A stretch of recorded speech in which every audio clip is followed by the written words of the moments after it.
우리는 출세해야지 행복하다고 생각하고, 돈이 많아야지 행복하다고 생각하고, 공부를 잘해야지 행복하다고 생각을 하는데, 제 생각에는 오히려 출세 안 하는 게 행복하고, 돈 적은 게 행복하고, 공부 못하는 게 행복할 수 있어요. 생각을 좀 바꾸세요. 우리 집에 조카 손녀가 태어났어요. 이제 3살 됐는데, 그 아이랑 같이 시간을 보내면은 그야말로 너무너무 재밌어요. 또 우리 누나가 만나면은 그렇게 주책스럽지 않은 여자인데, 요즘 만나면은 손녀 얘기밖에 안 해요. 손녀가 뭐 말한 거, 행동한 거, 또 우리 그 로사는 그 뱀을 참 좋아해요. 살아있는 뱀을 3살짜리가 목을 막 감고 막 뱀 만지고, 도마뱀 만지고, 아주 특이한 애. 그렇게 뱀을 좋아해. 만지는 걸 참 좋아하고. 그래서 이제 그 아이가 하는 행동을, 3살짜리인데 무슨 주사를 맞으러 가는데 의사 선생님한테 그랬대. 나는 씩씩해서 안 운다고, 선생님. 나는 안 운다고. 근데 대개는 이제 그러고도 우는데, 얘는 주사를 딱 놨는데도 하나도 안 울고, 딱 맞고 난 다음에 내가 안 운다고 그러지 않았느냐고. 너무너무 아이가 참 재밌고 정말 신비하죠. 그리고 그 할머니, 할아버지, 엄마, 아빠, 또 나조차도 그 아이를 만나면 너무너무 즐거워요. 여러분들도 자식을 키울 때 그런 즐거움이 있었을 거예요. 근데 언제부터 원수가 되기 시작하냐면은 공부를 하면서부터 원수가 되기 시작해. 공부를 하면서부터. 그냥 그렇게 이쁘고 귀엽고 즐겁게 뱀 만지고 그냥 쭉 자라면은 걔하고 원수 될 일이 없을 거예요. 근데 공부를 시키는 순간부터 애한테 스트레스를 주는 거예요. 독해지라고. 너 그렇게 순해서는 안 된다고. 그러니까 애들한테 스트레스를 주기 시작하는 거예요. 제가 9월 10일 날 한국에 들어왔는데 처음 접한 소식이 뭐였느냐면, 부산에서 9월 1일 날 여중생 15살짜리 총 7명이 14살짜리 1년 어린 여동생을 2시간 동안 때린 거예요. 그것도 남자애들도 아니고 여자아이인데 그것도 15살. 이 15살이라면은 16살. 여기 16살을 뭐라고 그러냐면 이팔 청춘이라고 그러잖아요. 이팔이 16 해갖고 이팔 청춘이라고 그러잖아요. 그러면 이 16살짜리 여자아이들은 로미오와 줄리엣이 16살이었어요. 춘향이가 16이었어요. 심청이는 15살이고 성모님이 16살이었어요. 가장 여자가 아름다운 나이가 16이에요. 가장 순수하고 깨끗한 나이의 아이가 16이에요. 그리고 제일 예쁠 때가 16이라고 그래요. 사람이 제일 여자가 제일 예쁠 때가 16이라고 그래. 그래서 이렇게 보면은 중학교 3학년, 고등학교 1학년 아이들을 보면 정말 꽃 같은 아이들 많아요. 너무너무 예쁜 아이들이 많아. 그런데 그런 여자 아이들이, 이거는 깡패 중에 상깡패도 할 수 없는 일을, 그 판사님이 재판하면서 그랬잖아요. 개, 돼지도 이렇게 때리지 않는다고. 개, 돼지도 이렇게 때리지 않는다고. 그런데 그 여학생들이 그렇게 아이를, 그리고 인터넷에 올리고 자랑을 하고. 근데 내가 보기에는 그 아이들이 그렇게 된 거는 그 아이들 책임이 아니에요. 대한민국의 어른들 책임이에요. 대한민국 어른들 책임이에요. 어른들이 그렇게 키운 거예요. 어른들이 이렇게 가르친 거예요. 대한민국의 교육제도가 그렇게 된 거예요. 우리는 교육을 하는 거는 공부를 가르친다고 생각하는데, 여러분들, 교육은 공부를 가르치는 게 아니에요. 학교는 공부를 가르치는 데가 아니에요. 학교는 사랑을 가르치고, 양보를 가르치고, 협동을 가르치고, 노래를 가르치고, 예술을 가르치는 게 학교야. 근데 우리는 1등을 골라내고 명문대를 보내고 특목고를 보내고 그게 교육이라고 생각하고 있는 이 대한민국이 만들어낸 슬픔이라는 거예요. 대한민국이. 이건 누구의 책임도 아니고 우리 모두의 책임이야. 그냥 애들은 애들답게 키워야 되는데 학교 2시, 3시에 끝나고 나면은 학원을 전전긍긍하면서 밤 10시에 집에 들어오니 얘네들이 스트레스가 극에 달할 거 아니에요. 또 공부 못하면 사람도 취급을 안 하잖아. 사람이라고. 되게 공부 못하는 애들이 성격이 좋은 애들이에요. 초등학교 때 공부 못하는 애들 봐요. 다 성격 좋은 애들이에요. 내일이 시험인데도 느긋한 애들, 근심 걱정 없는 애들. 그런데 내일 시험인데도 느긋하게 컴퓨터 게임하고 텔레비 보고 있으면은 엄마가 느닷없이 이렇게 말합니다. 내가 너 같은 거 낳고 좋다고 미역국 끓여 먹은 내가 미친년이다. 초등학교 4학년 애가 엄마가 왜 나를 낳고 미역국 먹었다고 미쳤다고 그러지? 이때부터 삐뚤어지기 시작하는 거예요. 그리고 되게 성격 좋고 공부 못하는 애들이요, 성적에 신경을 안 써요. 확인도 안 해. 성적 확인은 누구만 하냐면 엄마만 하는 거. 엄마만. 걔는 시험을 잘 봤는지 못 봤는지도 몰라. 성적표도 그냥 갖다 주고 그냥 행복하게 밥을 먹. 또 성격 좋은 애들이 밥을 또 잘 먹어요. 밥을 막 행복하게 먹고 있는데 성적 받아본 엄마가 애한테 또 한마디예요. 이 성적 받고 밥이 목구멍으로 넘어가냐? 너 그렇게 해서 어떻게 세상 살라고 그러느냐? 너 독하게 마음 먹고 살아야 된다. 그래서 애들이 점점 독해지는 거예요. 독해져 갖고 그렇게 1년 후배 여학생을 그렇게 두들겨 패는 거예요. 이거는 애들의 문제가 아니에요. 대한민국의 어른들의 문제예요. 부탄의 교육부 장관이 그 주간에 한국을 방문해서 부탄 국민 행복지수 1위 나라예요. 그런데 이 교육부 장관이 정말로 대한민국 사람들한테 기가 막힌 얘기를 하고 갔어요. 부탄은 학교를 1등을 골라내는 곳이 아니라고 생각한다. 우리 교육은 아이들이 학교 와서 행복하고 즐겁게 놀고 사랑하고 양보하고 배려하고 질서를 가르치는 걸 우리는 교육의 목표로 생각한다.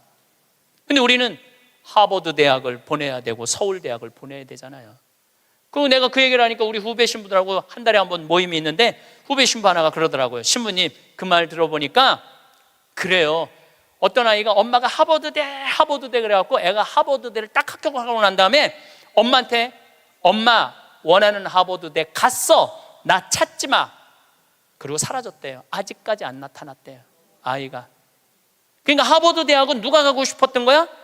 엄마가 가고 싶었던 거예요. 애가 가고 싶은 건 아니에요. 우리가 지금 뭔가 교육을 잘못하는 거죠. 여러분들 정말로 공부 못하면 불행할까요? 내 조카들은 그렇게 저지방 대학을 저지하겠다고 저지방 우유를 그렇게 먹었는데 다 저지방 대학교 나왔어요. 근데 우리 조카 애들은 다 행복해요. 우리 조카 애들이 제발 삼촌 방송에 우리 얘기 좀 하지 마 그랬는데도 내가 안 할 수가 없는 게 애들이 너무너무 행복해요. 우리 조카들은 내가 수원에 어머니 아버지 모시고 식사한다 그러면은요, 일주일 전에 얘기하면 100% 다 나와요. 그러니까 공부를 못하는 건 죄가 아니야. 그런데 가족 모임에 안 나오는 건 죄야. 그건 죄야. 가족 모임에 안 나오는 건 죄예요. 공부를 못하는 건 죄가 아니에요. 그럼 우리 애들이 다 저지방 대학에 졸업을 했는데 우리 애들이 지금 불행하게 사느냐? 우리 조카 애들은 6명이 다 친해요. 왜냐하면 우리 조카 애 중에 한 명만 서울대학을 나왔으면 그렇게 친하지 않을 거야. 똑같이 다 저지방 대학을 나와서 애들이 너무너무 친해. 그리고 우리 조카 애들은 직장 생활하는 애들이 한 명도 없어요. 왜냐하면 직장 생활에 이력서를 낼 만큼 스펙이 안 돼. 그래서 직장 생활하는 애들이 한 명도 없어. 그런데 돈도 잘 벌어요. 우리 누나 아들은 2가지 일을 하는데 나한테 자세하게는 얘기는 안 해도 내가 보니까 대충 1년에 1억 이상은 버는 것 같아요. 다른 애들도 다 결혼도 잘하고 결혼 생활도 잘하고 행복하게 살아요. 얘네들은 어렸을 때 공부 딱 보고 내가 그랬어요. 우리 형제들한테 공부를 못하는 건 죄가 아니다. 죄인 취급하지 말아라. 그래서 얘네들은 학원을 다니는 애들이 거의 없어. 그리고 공부 못한다고 욕먹은 애들이 없어. 그러니까 얘네들은 지방대학을 다녀도 전혀 부끄러워하지 않아요. 욕을 먹었어야지 부끄러워할까요? 욕을 먹었어야지. 욕을 안 먹으니까. 근데 이번에 우리 형 누나가 제일 위고 큰형이 있는데 큰형 아들이 대학을 졸업했어요. 물론 직장생활 못했죠. 근데 누나 아들이 그 형 아들한테, 사촌이죠, 프란치스코와 클레멘스한테 내가 이걸 해보니까 이게 블루오션이다, 너 이거 한번 해봐라. 그리고 그 형이 보름 동안 다 시장 조사를 해주는 거야. 입지 조건까지도 다 조사를 해주고 나한테 보고를 했죠. 제가 한 5년 전부터 우리 형제들한테 우리 조카들이 이제 졸업하기 시작하는데 내가 보니까 얘네들은 직장생활 못하고 다 장사할 것 같다. 근데 성격이 좋으니까 내가 보니까 장사에도 승산이 있을 것 같다. 그래갖고 개를 모았어. 한 달에 400만 원씩. 5년을 모았으니까 2억 5천을 모은 거죠. 우리 조카들은 내가 그랬어. 니네들 은행 들락날락 하면서 자괴감 느끼지 말아라. 니네 외삼촌 형제들이 다 돈을 모았으니까 가게 할 때 다 오픈, 다 돈 대줄 거다. 다 대줬어요. 또 얘네들 갚어. 그럼 그 돈 갖고 또 대주는 거죠. 그래, 얘 뭐 얼마 7,800만 원 들어갔는데 다음날 딱 내가 통장은 내가 갖고 있어요. 다른 사람이 갖고 있으면 무슨 일이 나잖아. 내가 갖고 있는 거예요. 통장 이름이 사랑의 황씨 통장이야. 사랑의 황씨 통장. 7,800만 원 딱 보냈어요. 졸업하자마자 2월 20 며칠일 날 오픈을 했는데 한 달 딱 지나고 났는데 보고가 들어왔는데 한 달 동안 다 제하고 번 돈이 650만 원이래. 그랬더니 또 할머니들이 그 종목이 뭐냐고 이렇게 물어보는 분들이 있어요. 자, 거기에 내가 한마디 할게요. 행복한 애가 가게를 하면은 돈을 벌어요. 불행한 애가 가게를 하면은요 망하게 돼 있어요. 종목이 문제가 아니에요. 행복한 사람이 행복하게 사는 거예요. 얘네들은 그냥 쭉 행복하게 사는 거야. 스트레스 안 받고 바보 병신 소리 안 듣고 그냥 성당 열심히 나가고 너 착하고 할머니 할아버지 공경하고 그러면 돼. 우린 욕심 없어 너한테.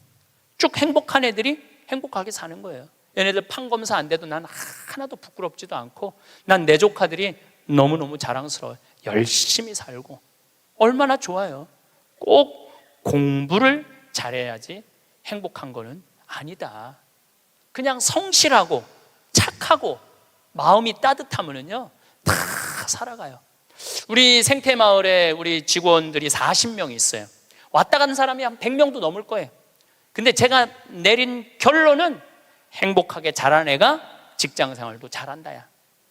과거에 뭐 술을 먹거나 컴퓨터 게임에 걸렸거나 우울증에 걸렸거나 조울증에 걸렸거나 대인 기피증에 걸린 애들은 아무리 내 강의를 듣고 싶으면 우리 애 좀 맡아주세요. 내가 많이 맡았어요. 정말로 수십 명도 더 데리고 있었어. 근데 그런 이력이 있는 애들은 결국은 직장 생활을 못 하더라고요. 그런 이력이 있는 애들은 결국은 안 돼. 그러니까 결국은 애를 만들어내는 건 주위 사람이 아니야. 부모가 아이를 얼마나 아끼고 사랑하느냐, 이게 중요한 거예요. 공부가 중요한 게 아니고 출세가 중요한 게 아니고 이 세상에 와서 행복한 게 중요한 거예요. 행복한 게. 제가 이번에 애틀란타에 가서 한 집에 하루 딱 머무르고 그 다음에 호텔에서 머물렀는데 내가 너무너무 사람들을 많이 만나니까 그 집 주인 자매하고 형제가 신부님 좀 편안하게 하루 아무도 안 만나게 해드린다. 그래갖고 아무도 그 집엔 오겠다는 분들이 많았는데 초대를 안 했어.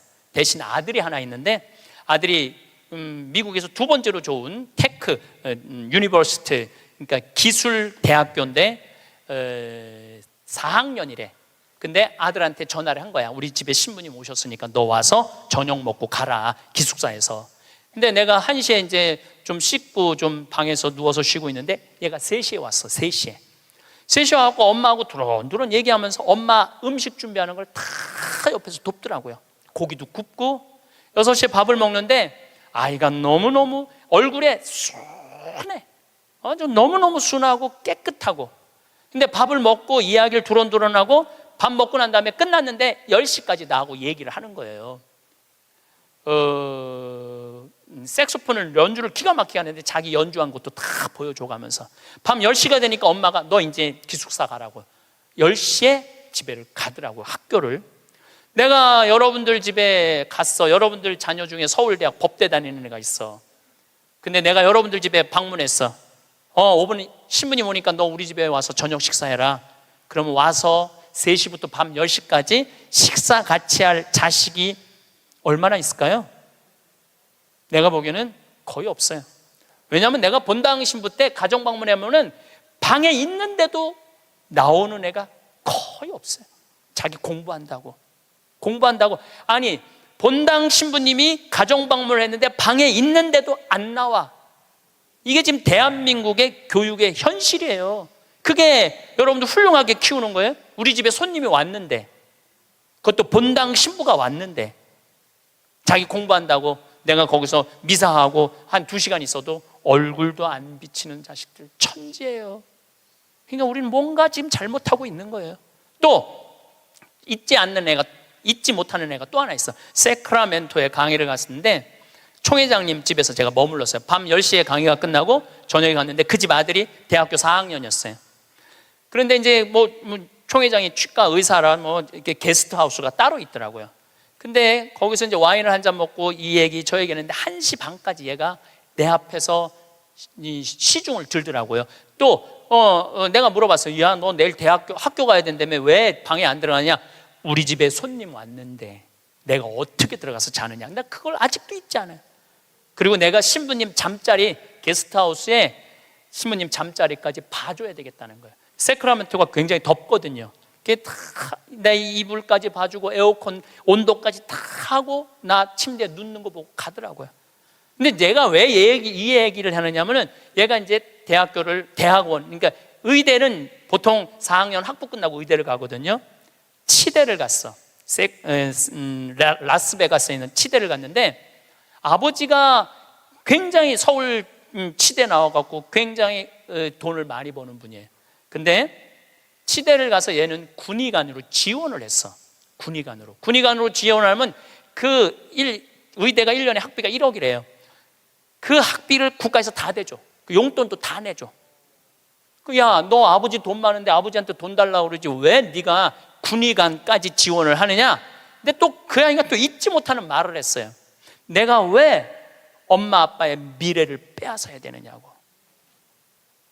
자기가 아버지 돈 쓰면 엄마 아빠 나 얼마든지 할 수 있는데, 우리나라 명문대학교 애들은 엄마 아빠가 언제까지 살았으면 좋겠냐, 60살까지 살았으면 좋겠다고, 자기 뒷바라지하고 죽었으면 좋겠다고. 이게 지금 대한민국이 교육을 잘못하고 있는 거예요. 크게. 난 내 강의 때 핸드폰 올려도 한 번도 신경질을 부린 적이 없어. 한 번도. 이것도 다 이해가 되더라고. 내 나이만 돼도 네 바지에서 올리는지 내 바지에서 올리는지도 몰라. 예. 또 우리 할머니들 내가 노인대학 강의해 보면은 핸드폰이 울려도 이게 끌 줄을 몰라요. 유일한 방법은 받는 거야. 딱 봐도 나 신부님 지금 강의 들어. 근데 저쪽에서 엄마 중요한 얘기야. 그러면 공간 개념이 없어져요. 말해봐. 그러고 나보다 더 크게 대화를 해. 무슨 일인데? 막 이러면서. 나이를 먹으면 어쩔 수가 없어요. 그래서 내가 깨워서 있으라는 거예요. 깨워서. 근데 저도 뭐 내 핸드폰 켜놨는지 꺼놨는지도 몰라. 근데 이 진짜 내 들은 얘기인데, 어떤 자매가 핸드폰을 켜놨는지 꺼놨는지 핸드폰을 뭐 냉장고에 넣어놓고도 찾고 지갑도 잃어버리고 가방도 잃어버리는 자매가 있었대. 근데 여러분들 그렇죠? 지금 깜빡깜빡하죠? 옛날 같으면 46세 평균 연령이었을 때는 100년 전에 여러분들 지금 살아있는 사람 한 명도 없어. 다 죽었어. 근데 너무 오래 사니까 그런 일이 벌어지는 거야. 너무 오래 사니까 잊어먹는 것도 많고. 근데 어떤 자매가 하도 건망증이 많은 자매가 너무 잘 잊어먹었는데, 근데 한 번은 이제 운전을 하려고 딱 차에 탔는데 운전대가 없어졌더래. 운전대가. 내가 이제 잊어먹다 운전대까지 잊어먹는구나. 너무너무 당황을 했대. 이 운전대가 어디 갔나 이놈의 차에. 한참을 찾고 정신을 차려보니까 앞문으로 타야 되는데 뒷문으로 탄 거야. 뒷문으로 타갖고 거기서 운전대를 찾고 앉아있어. 이게 뭐 앞문인지 뒷문인지도 모르고서 이게 너무 오래 살아서 그래. 너무 오래 살아서. 어쨌거든 이 친구가 한국의 평창에 와갖고 내가 또 장어도 사줬어요. 근데 이미 벌써 치대를 졸업하고 한국에 와서 용산에서 근무를 하고 이제 돌아가서 의사를 개업을 했다고 그래요. 내가 외국에 이렇게 다니면 경쟁이 없는 나라 애들이요 부드러워요, 따뜻해요. 경쟁이 없는. 근데 경쟁이 있는 데를 가보면요 너무너무 살벌해요. 근데 대한민국은 나라 전체를 경쟁으로 만들어 놨잖아요. 그냥 나라가 살벌한 거예요. 나라가. 또 이 프랑크푸르트에 유럽에 강의를 갔는데 그 가족들도 내가 잊지 못해. 내가 프랑크푸르트 주교자 성당에 가서 미사를 좀 봉헌하고 싶다 그러니까 엄마가 이 독일어가 유창하지 않았던 거죠. 아들하고 딸한테 연락을 하더라고. 딸은 학교 선생님, 아들은 법대인지 의대를 다니는데 신부님 안내 좀 하라고. 두 아이가 나와서 나를 안내를 하는데 기가 막히게 안내를 하더라고요. 그리고 너무너무 음식도 잘 시키고 하나하나 설명을 해주는데, 대한민국에서 여러분들 내가 명동에 가갖고 좀 명동 구경 좀 하고 싶으면 여러분들 자녀 중에 신부님 좀 안내 좀 하라고 그러면 여러분들 아들 중에 엄마가 가서 해. 내가 가서 해. 그러니까 이게 이 영어로 말하면 우리나라 애들은 프렌들리하지 않아요. 다정하지 않아요. 다정하지가 않아. 애들을 보면 굉장히 불편해. 애들이 이게 지금 이러니 대한민국이 그러니 지금 이 자기 1년 후배를 벽돌로 머리를 깨고 소주병으로 때리는 애들이 앞으로 만들어갈 세상은 어떤 세상일 것 같아요? 지금 대한민국이요 교육제도를 바꾸지. 제가 아까 1000년, 100년, 10년, 2030년, 2040년 얘기하죠. 완전히 새로운 세상이 되고 있어요. 지금 공부 잘한다고 좋은 세상은 끝났어요. 행복한 사람이 많아야지 행복한 나라가 되는 거예요. 그러니까 여러분들 행복한 나라를 가꿔야 돼요. 행복한 나라를. 나는 자연인이다 라는 프로 어때요? 보셔요? 산에 가갖고 그분들 아마 사업 망하고 건강 해치고 이런 분들이에요. 근데 그분들 물론 선택해서 가는 거겠지. 이 방송사에서 조금 조작도 있을 거예요. 그렇지만은 제가 보기에는 그 나는 자연인이다 그분들은 명예도 재산도 권력도 돈도 없는 사람들이야. 근데 그 사람들 행복해 보여 안 행복해 보여? 행복해 보이죠? 국회의원들 지금 그 사람들 여러분 보면 행복해 보여 안 행복해 보여? 그러니까 우리는 행복의 기준이 바뀌어야 돼. 신부님 말씀대로 성주순례도 가고 맛있는 것도 사 먹고 다 했는데 돈 다 썼는데 그때도 안 죽고 주머니에 돈 한 푼 없으면 어떻게 해요? 그때는 여러분들 어떻게 하면 되느냐면 집에 가만히 앉아 있으면 돼요. 그때는. 근데 문제는 뭐가 문제냐면은 나중에 쓰려고 지금 가만히 있는 분들이 많아요. 나중에 쓰려고. 근데 내가 이렇게 얼굴을 보니까 돈 쓸 수 있는 마지막 얼굴들이야. 나중에 어디서 나중에. 지금 안 쓰면은 나중에는 더 못 써요. 지금 안 쓰면 나중에 더 못 써요. 그러니까 지금 쓰세요. 성주순례도 가고, 한국도 지난 목요일 날 우리 직원들 데리고 민둥산에를 갔었어요. 정선에. 너무너무 잘 해놨어. 내가 뭐 전 세계를 다니면서 대한민국처럼 등산 잘할 수 있도록 꾸며놓은 나라도 없어요. 대한민국처럼 등산할 수 있도록 꾸며놓은 나라도 없어요. 또 그거 끝나고 난 다음에 정선에 레일 바이크라는 걸 우리 직원들 40명하고 탔어요. 이야, 신나더라고요. 우리나라도 다닐 때가 너무너무 많아요. 그리고 여러분들이, 제가 한 10년 전에 할머니들이 용돈이 5만 원 나올 때가 있었어요. 내가 그때 할머니들한테 뭐라고 그러냐면 5만 원 다 닦아 써라. 조금 있으면 10만 원 나올 거니까. 10만 원 올랐죠? 다 닦아 써라. 조금 있으면 20만 원 나올 거다. 지금 20만 원 나오죠? 다 닦아 쓰세요. 5년 후에는 최소한 60만 원, 70만 원 나와요. 5년 후에는 내가 자신 있게 얘기할 수 있어요. 그리고 그렇게 가야 되고, 그렇게 가야 돼요. 그래야지 여러분들도 행복하게 살 거 아니야. 우리나라가 경제 규모가 작으면 내가 이런 말을 감히 못해요. 우리나라 경제 규모 굉장히 커요. 그리고 대기업에서 돈을 내놔야 돼요. 대기업에서 돈을 내놔야 돼요. 이번에도 삼성 3분기 실적 보고하니까 그러니까 엄청나게 벌었더라고. 그런데 우리 이건희 회장님이 쓰러진 지 3년 5개월 돼요. 이건희 회장님 쓰러진 지 3년 5개월 된 거 아는 사람도 대한민국에 나밖에 없을 거야. 근데 쓰러질 때 재산은 12조 5,900억이었어요. 쓰러질 때 12조 5,900억. 근데 3년 5개월 만에 주식이 올라갔고 20조야. 20조. 그런데 그 20조가 무슨 의미가 있을까요? 아무 의미가 없어요. 재물은요, 내가 나눌 때 의미가 있는 거예요. 나 혼자 이걸 가지고 나 돈 많다고 자랑하는 건 아무 의미가 없어요. 그래서 인생은 여러분들, 이제는 여러분들이 자아 완성이라는 큰 숙제가 남아 있어요. 이제 뭐 출세할 것도 아니고 판사 될 것도 아니고 검사 될 것도 아니고 국회의원 될 것도 아니고 대통령 될 것도 아니잖아요. 그것도 중요한 것도 아니고, 가장 중요한 거는 내가 이 세상을 충만하게 살아가고 행복하게 살아가고 확신을 가지고 살아가는 게 중요한 거예요. 그러려면 자아 안성을 하기 위해서 뭐가 필요하냐면 깨달음이 필요한 거예요. 깨달음. 깨달으려고 여기 나온 거 아니에요? 그렇죠? 오늘 많이 깨달았죠? 여러분들은 내가 봐도 훌륭한 분들이야. 훌륭한 분들이야. 예. 여러분들 정말 훌륭한 분들이에요. 여러분들 같은 마음이 많은 분들이 있으면 대한민국은 행복해요. 제가 사제로 살면서 처음에는 몰랐어요. 사제가 얼마나 위대한 일을 할 수 있는 사람인가를 몰랐어요. 그냥 신부 강론하고 미사하는 건 줄만 알았어요. 근데 지난번에 우리 평화방송에서 성서 황창현 신부와 함께 떠나는 성경 여행 있죠? 예, 그거를 하면서 12번을 강의를 해서 총 24시간이지만 한 번 강의할 때마다 내가 한 사람씩 고쳐준다고 그랬어요. 병원에서. 왜냐하면 예수님 성서를 묵상하면 전부 병 고치는 거야. 여기 오신 분들도 아마 아픈 것 때문에 고통스러운 분들 많을 거예요. 그리고 이게 빨리 치유되기를 간절하게 바라는 분들 많을 거야.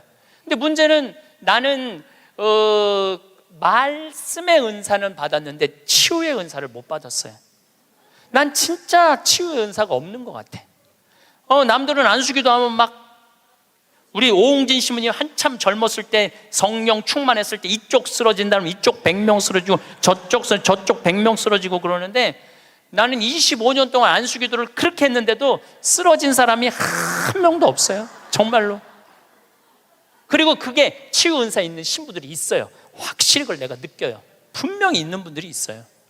근데 내가 이렇게 신부님 제발 그래도 안수 좀 해주세요 그래갖고 내가 탁 손을 얹으면은 내가 느껴. 내 손에서 아무것도 안 나오는 게 느껴져. 이 아무것도 안 나오는 누르고 있는 나도 한심하고, 더 한심한 건 아무것도 안 나오는데 치유하겠다고 머리 디미는 교우들이 더 불쌍한 거예요. 더 불쌍해. 미안하기도 하고 안타깝기도 하고. 그런데 12명을 수술을 해주겠다고 빈센트 병원하고 연락을 했는데, 정말로 놀라운 거는 돈이 8천만 원이 들어가요. 12명 수술해 주는데 병원에서 반 부담하고 내가 반 부담하는 거니까 8천만 원이 들어가는데, 그 돈이 마지막에 얼마까지 들어왔느냐면 8,150만 원까지 들어왔어. 그래갖고 내가 150만 원도 스님한테 보냈어. 신부님 8천만 원이라는데 150만 원은 왜 보냈습니까? 들어왔으니까. 돈이 들어왔으니까. 이거 가지고 과일 사서 보내고, 수술한 사람들 영양제 사서 보내라고 병원에서 그 150만 원 갖고 12명한테. 그래서 몽고 사람, 아프리카 사람, 베트남 사람, 또 우리나라 있는 분들 정말 기가 막힌 분들 수술 다 해줬어요. 너무너무 좋더라고요. 아주 쑥스러우네. 내가 박수 받으려고 그러는 게 아닌데. 내가 한 게 아니에요. 내가 한 게 아니고 교우들이 보내준 거예요. 내가 한 게 아니고. 제가 뭘 깨달았느냐 하면은 내가 하지 않아도 내가 통로가 된다는 걸 깨달아서. 통로가.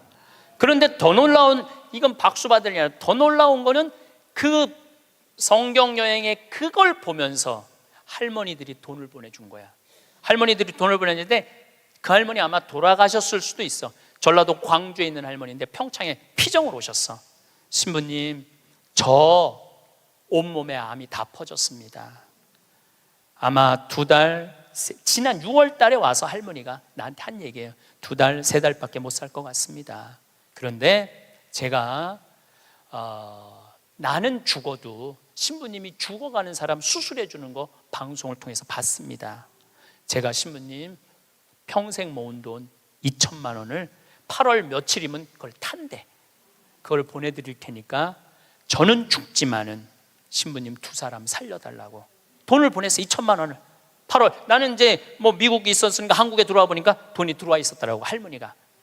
그리고 그걸 보고 또 돈이 많이 들어왔어. 하여튼 많이 또 들어왔어. 그래갖고 수님한테 또 연락을 해갖고 수술해 주라고 그랬더니 또 8명을 또 수술을 해줬어요. 그래서 이제 다음 주 목요일 날 평화방송하고 수요일 날인가 보다. 다음 주 수요일 날 평화방송하고 전달식 돈 4천만 원이면은 8명을 수술해 줄 수 있는 거. 4천만 원이면은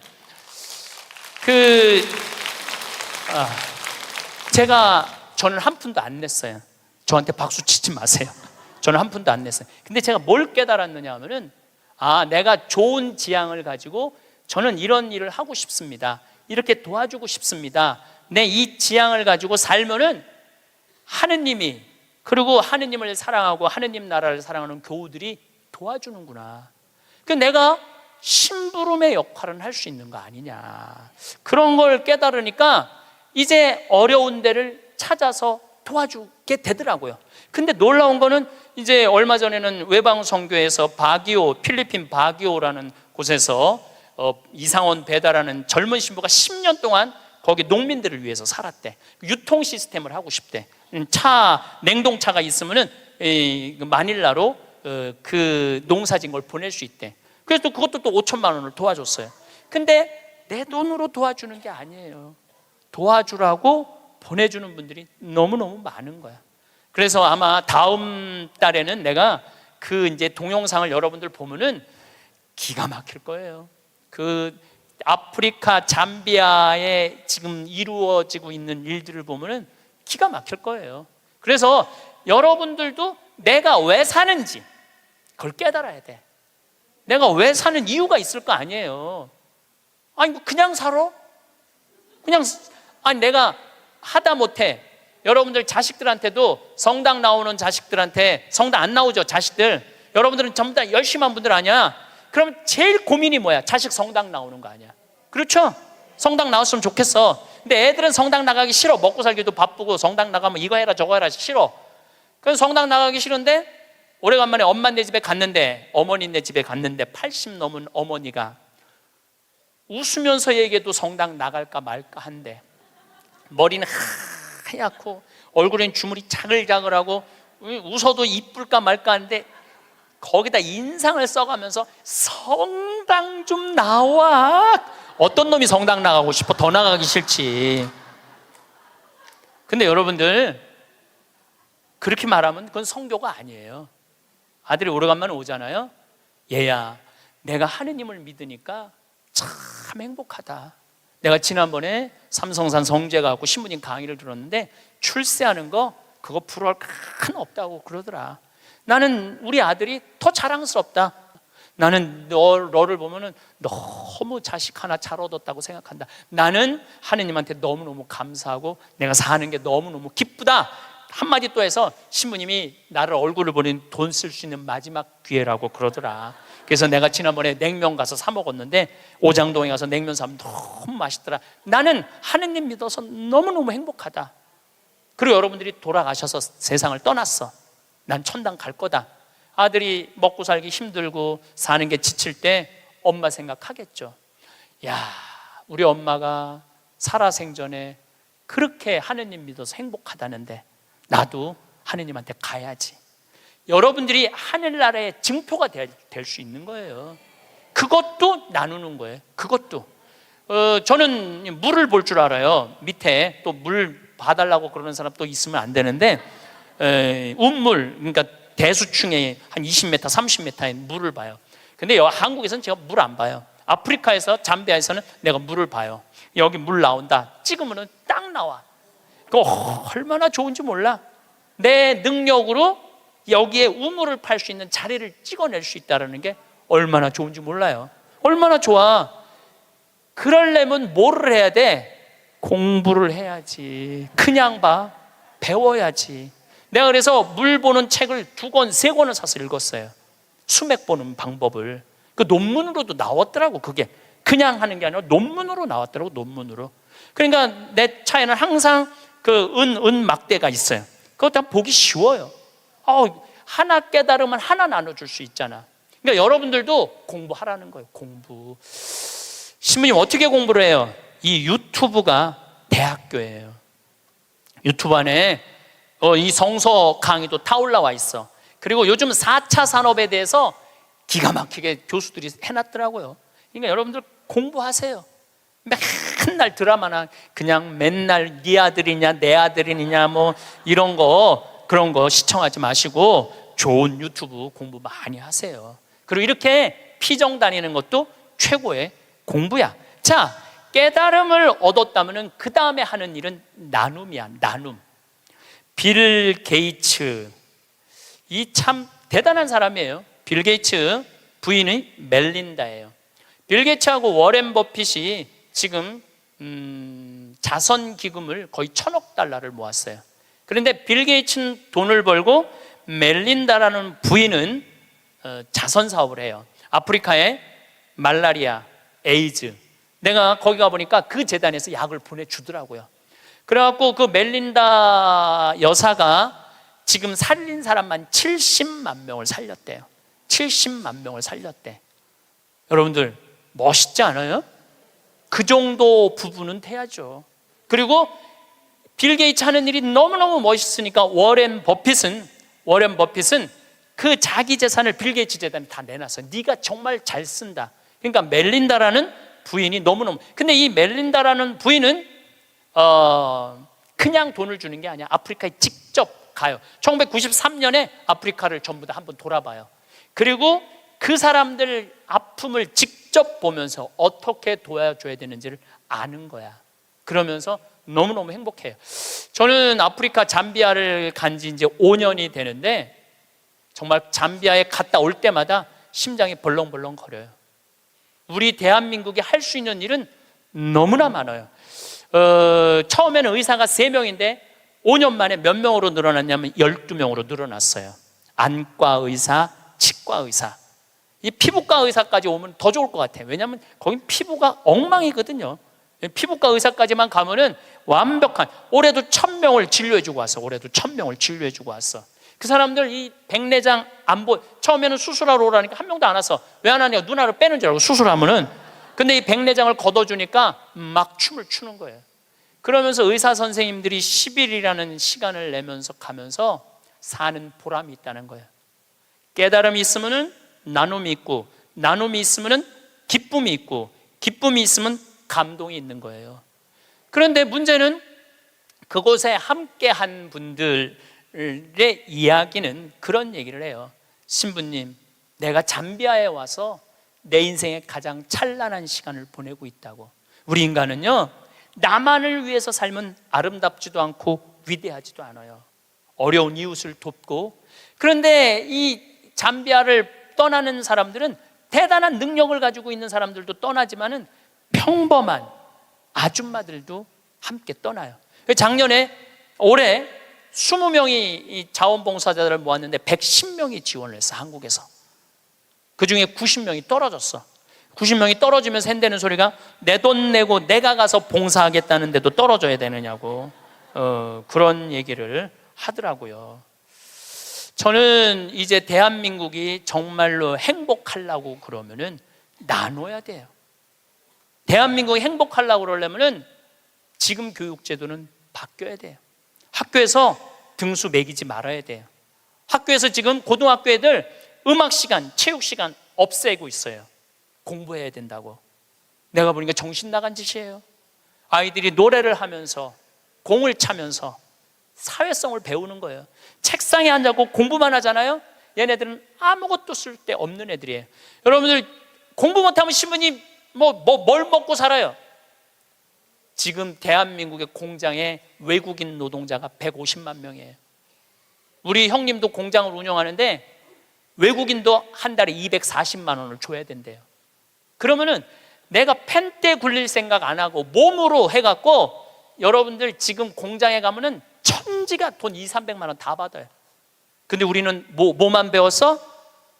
공부만 배웠고 출세만 배웠고 최고 높은 자리에 올라가는 것만 배웠어. 공장에서 일하는 건 용납을 할 수가 없는 거야, 자존심 상해서. 그래서 명문대학교 나온 애들 50%가 취직이 안 된 애들이 집에서 놀고 있는 거야. 누구 거 빼먹고 살아? 엄마 아빠 미래를 빼먹고 살고 있는 거예요. 엄마 아빠 미래를. 근데 이게 왜 그러냐면 대한민국이 잘못 키워서 그래요. 잘못 키워서. 몸으로 사는 거는 결코 나쁜 게 아니에요. 몸으로 사는 것처럼 솔직하고 정직한 게 없는 거예요.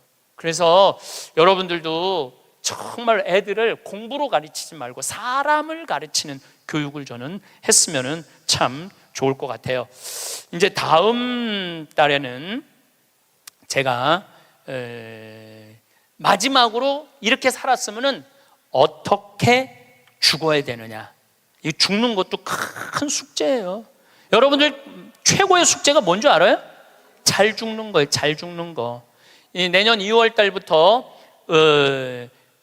사전 의료 의학 지향서, 그러니까 나는 사전 연명 의료 그거를 나는 죽을 때 연명 치료 안 한다. 그게 법으로 통과됐어요. 법으로 통과가 되었고 내년 2월 달부터는 나는 암에 걸렸다. 그러면은 더 이상 치료 원하지 않는다. 말기 암 더 이상 치료 원하지 않고 심폐소생술 안 한다. 여러분들 80살 넘어갖고 심폐소생술 하면 어떻게 돼요? 갈비뼈 다 부러져요. 왜 죽어가면서 갈비뼈 부러뜨려가면서 죽어야 돼? 그냥 편안하게 죽으면 되지. 그러니까 죽는 것도 큰 숙제야.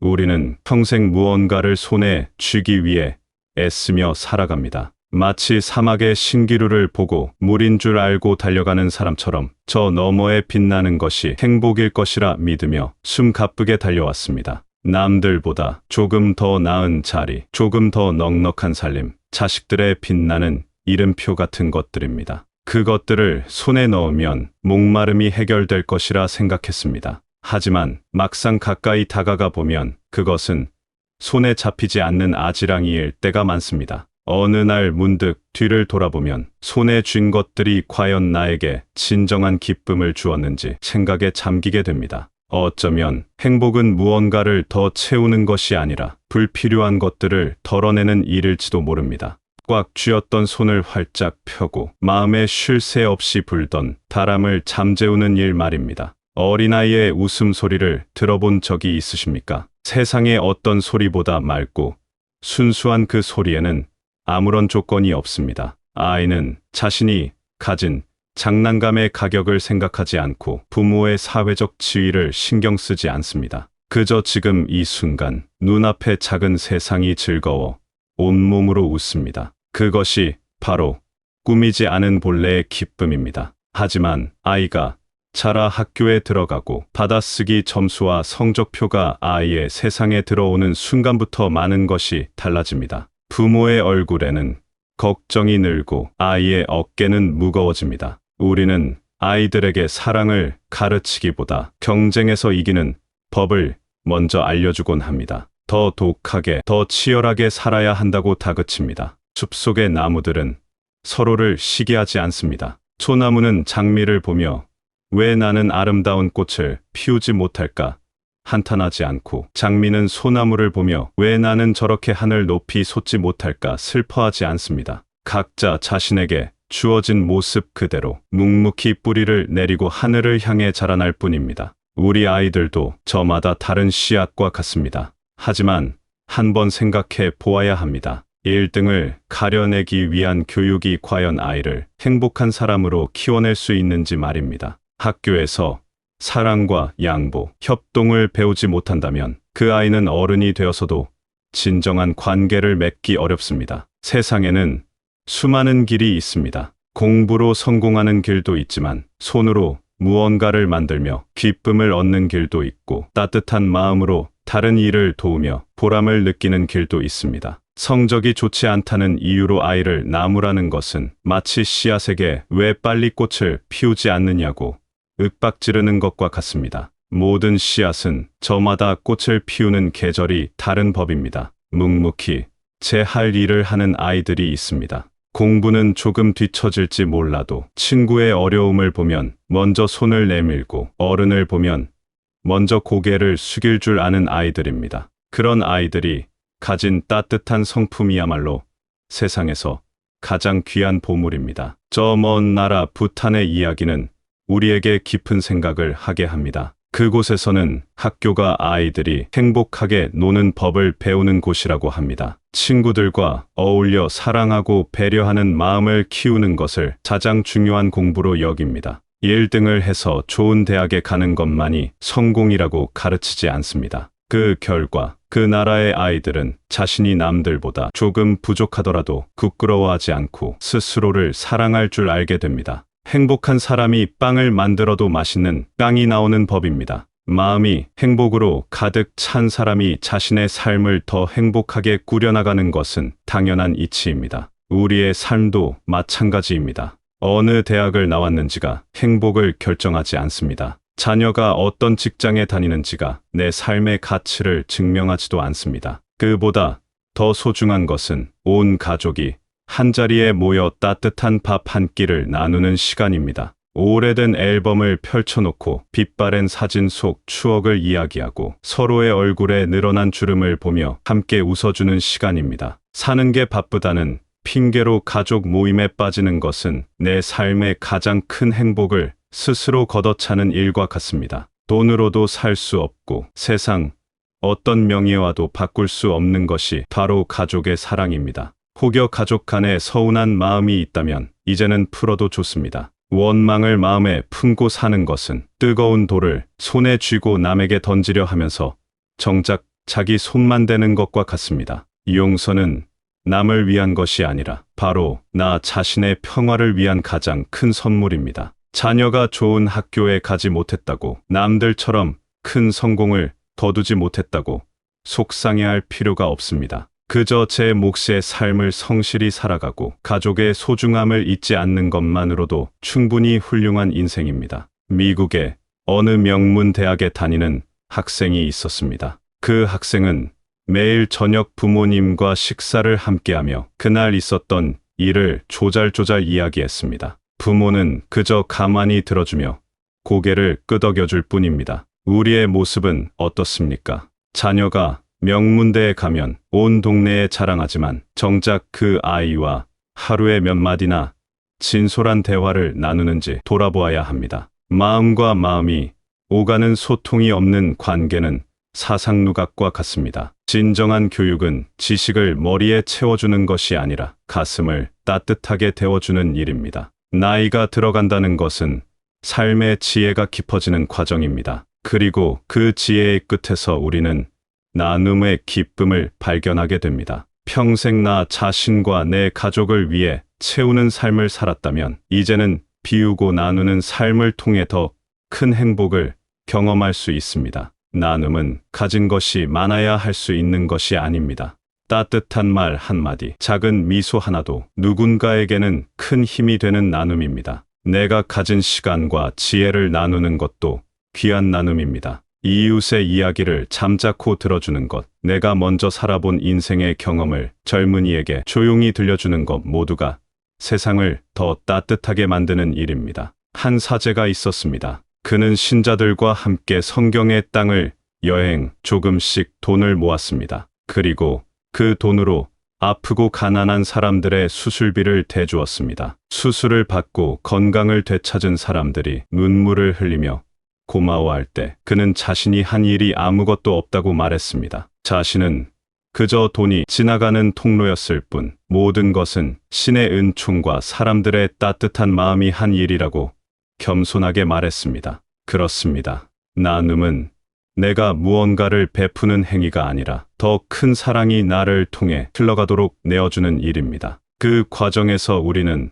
돈으로는 결코 살 수 없는 깊은 감동과 기쁨을 얻게 됩니다. 하나의 촛불이 다른 1000개의 초에 불을 붙여주어도 자신의 빛을 잃지 않는 것처럼 나눔은 결코 내 것을 줄어들게 하지 않습니다. 오히려 내 마음의 빛을 더욱 밝게 할 뿐입니다. 세계적인 부자인 빌 게이츠 부부도 인생의 후반을 자선 사업에 쏟아붓고 있습니다. 그들은 돈을 버는 것보다 그 돈을 의미 있게 쓰는 것이 얼마나 큰 행복인지를 온몸으로 보여주고 있습니다. 아프리카 잠비아의 작은 마을에 병원을 짓고 말라리아 약을 보내며 수많은 생명을 살리는 일에서 그들은 인생 최고의 기쁨을 맛보고 있습니다. 이처럼 나눔은 내 삶을 더 풍요롭게 만들고 내 존재를 더 가치 있게 만드는 가장 확실한 길입니다. 우리가 살아가는 이 땅이 진정으로 행복해지기 위해서는 우리 한 사람 한 사람이 먼저 행복해야 합니다. 그리고 그 행복은 나눔을 통해, 그리고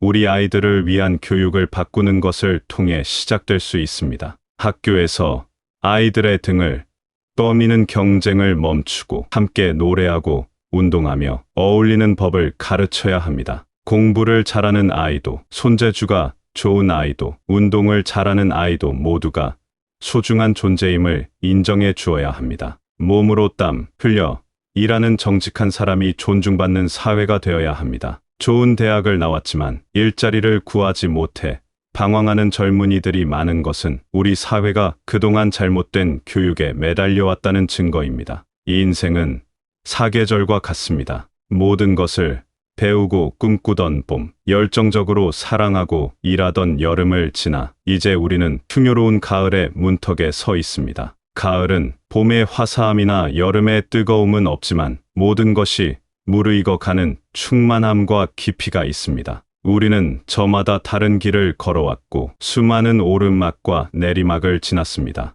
때로는 거친 비바람에 옷이 젖고 때로는 험한 길에 발을 헛디뎌 넘어지기도 했습니다. 하지만 그 모든 순간이 있었기에 지금의 우리가 있습니다. 주름진 손과 희끗희끗한 머리카락은 우리가 얼마나 성실하게 삶의 여정을 걸어왔는지를 보여주는 아름다운 훈장입니다. 지나온 세월에 대한 후회나 아쉬움이 있다면 이제는 가을 바람에 실어 훌을 털어버려도 괜찮습니다. 앞으로 남은 날들에 대한 막연한 불안이 있다면 그 또한 잠시 내려놓아도 괜찮습니다. 우리는 이미 충분히 잘 살아왔습니다. 남은 것은 오늘 하루를 충실히 살아내는 것입니다. 아침에 눈을 뜨고 따스한 햇살을 볼 수 있음에 감사하고, 사랑하는 이의 목소리를 들을 수 있음에 감사하고, 따뜻한 밥 한 술을 넘길 수 있음에 감사하는 것입니다. 행복은 저 멀리 있는 무지개가 아니라 내 발밑에 피어난 작은 들꽃과 같습니다. 우리가 무심코 지나쳤던 일상의 순간순간에 행복은 보석처럼 숨어 있습니다. 이제는 그 작은 행복들을 하나하나 발견하고 소중히 여기는 지혜가 필요합니다. 당신의 삶은 그 자체로 이미 충분히 아름답고 가치 있는 한 편의 이야기입니다. 우리가 남길 수 있는 가장 위대한 유산은 재물이 아니라 우리가 나눈 사랑의 기억입니다. 그동안 정말 고생 많으셨습니다. 당신의 오늘이 평안하기를, 그리고 당신의 내일이 오늘보다 조금 더 따뜻하기를 진심으로 기원합니다.